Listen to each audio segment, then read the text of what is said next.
What's up YouTube, Dad here from Zephyr Wargames bringing you an updated Dark Magician deck profile.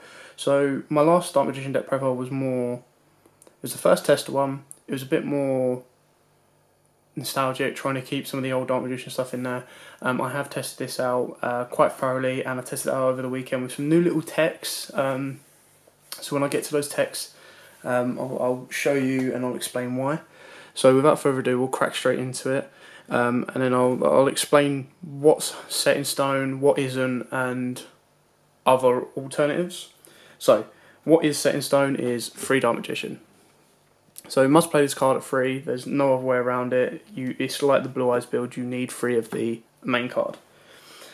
Second one is 3 Chocolate Magician Girl. So this one's probably one of the better Magician Girls for the deck. So you normal summon it, and once per turn you can discard a spellcaster type monster, draw 1 card. Once per turn, if this card is targeted for an attack, you can target 1 spellcaster type monster in your graveyard except Chocolate Girl, special summon it, then change the attack target to it, and if you do, the attacking monster's attack becomes halved. So it's basically, the build that I've gone with here is more reviving from the grave and getting stuff to the grave. So yeah, Chocolate Magician Girl is a must at 3 for this kind of build. Second, we've got 2 Magicians of Dark Illusions. I'm still kind of testing them out. I think 3 is too much, it might get a bit cloggy, but at 2 it seems about the right number, especially when you look at the traps and spells that I play. That's kind of the way that I get this guy out. So yeah, 2 of him. 2 Legion, the Fiend Jester. Again, he isn't set in stone, he's just a little tech that I'm trying out. In my previous build, he was a nice first turn into Dark Magician Girl, so you normal him, use his effect to tribute off and get a Dark Magician Girl in. But now he's also, I dropped him down by 1. When he's sent from the field to the graveyard, you can search out a Dark Magician normal card and add it to your hand. If you already have a monster, so let's say you have Chocolate on the field, you get this guy out on your second turn, you can then use his effect to tribute the 2 off and get a Dark Magician from your hand onto the field. Again, he is just a little tech. He does work quite well with a spell card that I teched in further on that I'll show you, and then you'll understand why. 2 Magician's Rod. Now, I am considering bumping this up to 3. In my previous build, I only played 2 because I only had 2 Dark Magic Circles and obviously 2 Navigations. So 3 is definitely an option that I'm considering. At 2, he seems to be okay for now because in testing, I seem to find my hand opening up with Chocolate Girl and Magician's Rod, and it's kind of which one would I prefer to have on the field first. So yeah, at 2 rods is kind of where I'm at the moment. 2 Oracle Mahad. Now, he is a double-edged sword because basically, if you open both of these in your starting hand, they're dead cards. They're really useless, so you need to get a Chocolate Girl on the field just to dump them out. However, with the draw power that I've put in this deck, and obviously with 3 circles you get to see where he is, so you can place him on top of your deck, so when you draw him you special summon him straight out. And then of course if you bring him back from the grave, or just when he's on the field, when he's destroyed by a battle or card effect, you get a special out of Dark Magician. So that's quite nice. But like I said, opening up in your first hand is like not the best way you want to go about it. At 3 it's definitely too cloggy, at 1 I wasn't seeing it enough, so at 2 it's kind of the right balance, but it's still a gamble. I think from the weekend, 1 out of my matches, I drew into both of my hards. So that's worst case scenario. 1 Gaga Magician. He's not perfect by any stretch of the margin, but again, if you can get a Call of the Haunted, bring back a Mahad or any level 7 from the graveyard, and then you top deck this guy, or you have this guy in your hand, you normal summon him, and straight away you've got a rank 7 in play. It's my own personal touch, but like, you don't have to follow this at all. But it was just a nice little see where we can go with it. I added in 1 Berry Magician Girl. So when this card is normal summoned, you can add 1 Magician Girl from your deck to your hand, so it searches you out your Chocolate Girl. Once per turn, during your player's turn, when an opponent activates a card or effect that targets this card, you can change the change this battle position if you do special summon 1 Magician Girl from your deck, except Berry Magician Girl. So they attack or target this girl, you shift into defense, and then you're bringing out Chocolate Girl. So you change this card and you special summon out Chocolate Girl, but obviously what this card doesn't do is it doesn't redirect the attack, so it's not the best, but again, it's just a little tech that I'm trying out in there. Over testing the weekend, I didn't have the Berry Girls in there, I only had 3 chocolate, So it's just to see if I can fit another Berry Gale in there to see how it works. But this could be, this or Gargoyle Magician, more probably Berry Gale at the moment, is probably what I would take out for another rod. One Dark Magician of Chaos. Now, it's a bit of everything. It's a bit of just because I can play him, I want to play him, and he's only at 1.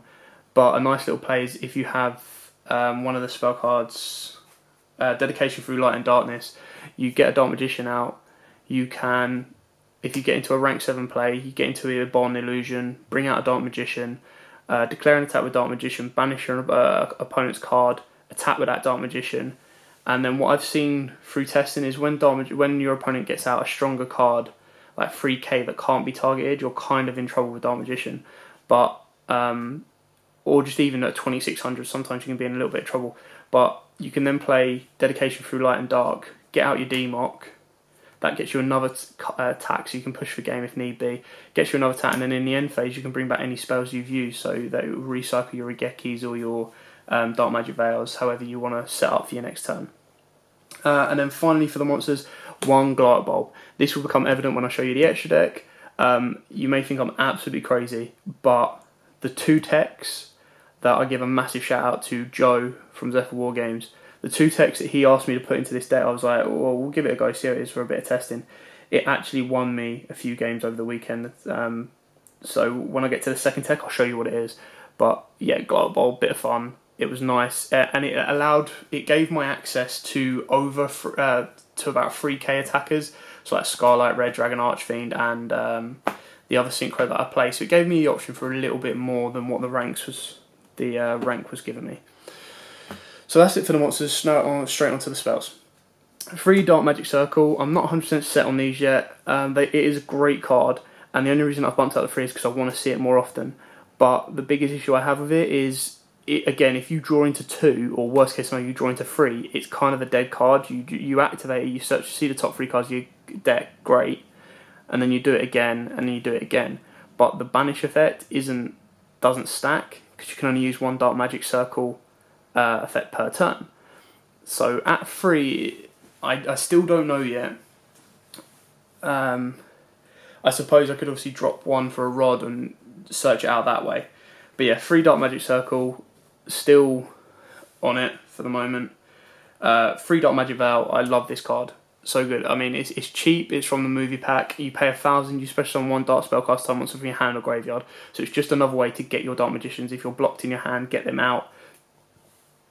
Or, if you were to go into an Ibon Illusion, you detach a Dark Magician, get a Dark Magician out, activate a Dark Magic Veil, bring back that Dark Magician, go into another Ibon Illusion. I don't know why you would, but you could go into another Ibon Illusion, detach, get another Dark Magician, so you've got 2 Ibons and a Dark Magician on board. Or you just go into another rank 7 play, or stick with your 2 Dark Magicians. So yeah, that's Dark Magic Veil. And then our second tech of the deck is 2 Master Change 2. I did have this at 3, I've dropped it down to 2 just to see how it goes. So for those of you at home going, what the hell is he doing? So, I know you want to leave Chocolate Girl on the field, but if your opponent has a biggie back row, activate that, dump a Dark Magician, dump whatever you have left over in your hand, you get out an Acid, clear their back row. So that's one way. And then obviously Dark Magician and all the support cards, this is where Legion comes in, they're all dark. So that's a Dark Law. And Dark Law, some people don't like it, some people do. It is such a good card. So basically you get Legion on the board, you sit him there for a turn, you activate Master Change 2, you send him to the graveyard from the field, he gets his effect to search out a Dark Magician, and then you've got a Dark Claw on board. So Dark Claw and Acid won me a couple of games over the weekend, which is the only reason that they've stayed in. They have been useful when they've come out. So yeah, again, I'm not saying this is how Dark Magicians is going to be played and this is the best tech ever. No, I'm not saying that. I'm saying it's a nice little tech to play. It was really fun to try out, and it was really fun to play. The same with the Glider Bulb engine, just to see how Dark Magicians operated that way. 2 Twin Twister, because in this deck you will most likely have a hand, and getting to the graveyard isn't so bad, and popping 2 is so much better. 2 Alara Darkness, so I missed this out on my first deck profile, and I literally hit myself for that one. So most of your cards are dark, And like I said, because this is a build where you want to be bringing stuff from the grave, if you don't draw into your dark, yeah, it sucks. But the fact that you've got Dark Magic Circle, you get to see what you're going to draw into anyway. So you can kind of prepare for a Law of Darkness. I've still got the one Illusion Magic. Still not 100% on this one. This one might go. But it's just a quick play spell. So if they target one of your monsters to clear it, you can activate this to get your Dark Magicians. And then if you've got Navigation set, you go straight into that. One Raigeki for board wipe. And then there's your one Dedication through Light and Dark. Obviously this can be searched out through Rod. And obviously Circle if it's in the top 3 cards. But yeah, it's just a nice little tech. Trying to play Demok in this deck, I think it kind of deserves it for now. 3 Call of the Hornets, because this build is getting stuff to your graveyard and being able to recall it. I did run Foolish Burial at the weekend, but I just didn't see it enough, and I just didn't. When I did see it, I didn't see the need to activate it. So just for now, anyway, I could obviously dumping Glart Bulb is one way around it. So yeah, just 3 Call of the Hornets on that one. Now, 2 Magician's Navigation. This, I would probably say, is more useful than Circle at 3, so I'd rather bump this up to 3 than Circle. I do need to get a third one, just to test that out. But it's a great little card. I mean, you do it, as long as you've got a Dark Magician in hand, you can do it in your opponent's end phase. You get out 2 Dark Magicians if you want, or a Dark Magician and a Black Illusion, however you want to play it. And then obviously if you have a Circle on the field face up, you get to banish one of your opponent's cards in the end phase, and then go again the next turn. Obviously what you do need to remember is when this is in the graveyard, you can banish it from the graveyard, then target one face-up spell or trap card your opponent controls and its effects negated for that turn.